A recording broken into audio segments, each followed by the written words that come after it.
But like I said to you, man, I grew up in a Caribbean household, and it was nice. It was nice growing up in a Caribbean house. I know everyone talks about getting beaten and broke up and all this abuse that we received. It's true. They're not lies. But there was one incident. Okay, the one incident. Like, I'm an 80s baby. Okay, so there's certain movies that I grew up on that came out of Jamaica. One of those movies, if you don't know it, is called Dancehall Queen. Okay. Another movie is called Shutters. Okay, let me explain these movies. Dancehall Queen is just basically about a vendor, so someone who just sells shit on the road, who becomes a massive dancehall and pop star, you might as well call her. Okay, Shutters is just about gangsters killing up themselves, yeah, for money, dickheads. Okay, so that was my only representation of Jamaica that I'd ever seen. So now when my mum says to me, son, we're going to go to Jamaica for 2 weeks, I was shitting it differently. Get to the airport. Now I'm not on my mum's passport. I was like 10, 11 years old. I'm no longer on my mum's passport. I've got my own. So now I've got to go through immigration on my own. Okay? So now I was like, I'm a big man. I can do this. I get to immigration, and the guy says to me, where are you staying in Jamaica? So I said, at my mother's house. He said, where is your mother's house? I said, in Jamaica. He then looks at me and says, you think you're funny? I said, no. So you're a smart ass? Yes.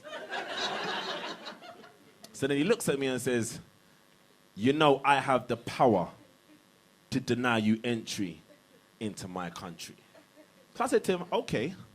And you know that I have the power to cry very loudly.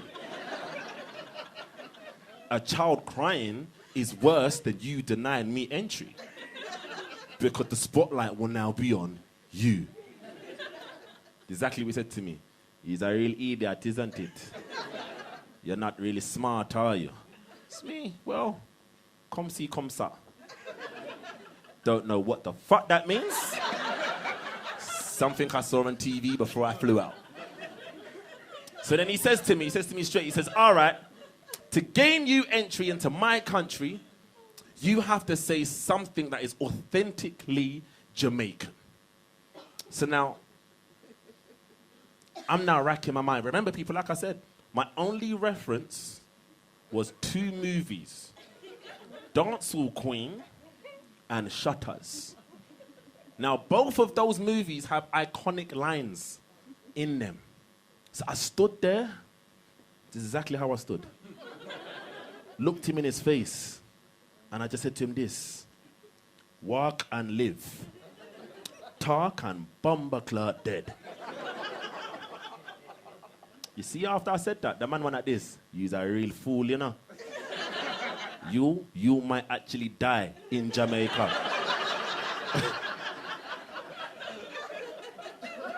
Do you know how nervous I got straight away? I started pooping again, you know. I swear I got kind of irritable bowel syndrome or something, you know.